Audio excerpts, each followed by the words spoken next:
humingi ng iba yung lakas sa Panginoon. Ako po si Father Fiel Pareha at ito po ang ating segment, ang Daily Devotion, na kung saan tayo po ay magdarasal, magbabasa at magdinilay kasama ng salita ng Diyos sa buong taon. Manalangin tayo.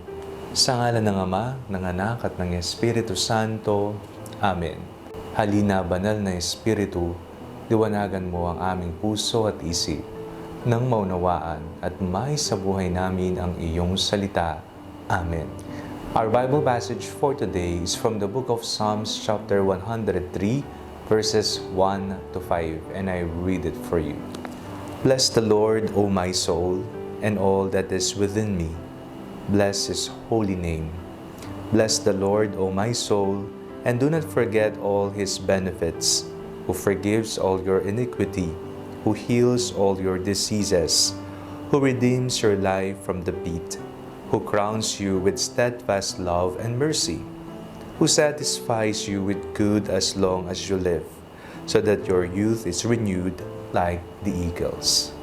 Napakasaya, napaka-bless, punong-puno ng pasasalamat ang namutawi sa bibig ng salmista sa ating binasa ngayong araw na ito. Punong-puno siya ng pasasalamat sapagkat personal niyang naranasan ang pag-ibig at awa ng Panginoon. Kaya naman, pinupuri niya ang ngalan ng Diyos. Sa mga panahon na siya ay lugmok, itinaas siya ng Panginoon.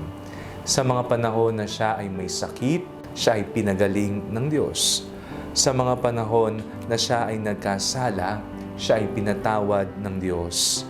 At siya ay pinutungan ng korona ng pagmamahal at awa. Tayong lahat ay mahal ng Panginoon. At tayong lahat po ay tinatawag niya upang lumapit sa Kanya sa tuwing tayo po ay lugmok, sa tuwing tayo ay down na down sa buhay. Hindi tayo mahihiya sapagkat siya ay isang ama.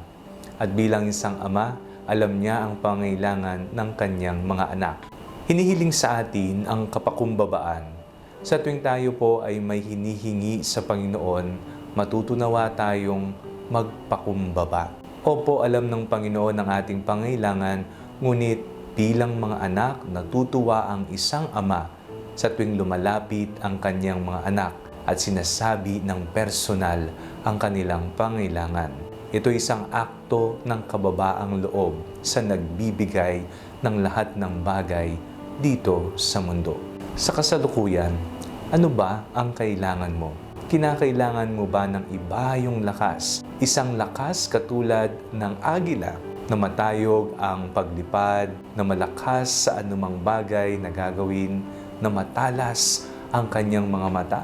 Kinakailangan mo ba ng iba yung pasensya? Kinakailangan mo ba ng iba yung pag-asa? Kinakailangan mo ba ng kagalingan sa anumang uri ng sakit na iyong nararamdaman?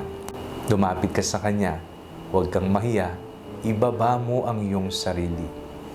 Manalangin tayo. Panginoong Hesukristo, kami po ay lumalapit sa inyo. Humihingi po kami ng tulong sa lahat ng mga kailangan namin sa buhay. Alam po namin hindi niyo po kami pababayaan. Amen. Sa ngalan ng Ama, ng Anak at ng Espiritu Santo. Amen. Huwag po ninyong kalimutang i-like ang video ito. Mag-comment po kayo and share it with your family and friends. Ang Panalangin Bago Matulog ay may sariling Facebook page na po. Huwag niyo pong kakalimutang mag-like at mag-follow dito. And do not forget to subscribe to our YouTube channel. I-click niyo lamang po ang link na nasa description ng video ito o kaya naman po, just search Father Fiel Pareha. God bless you po.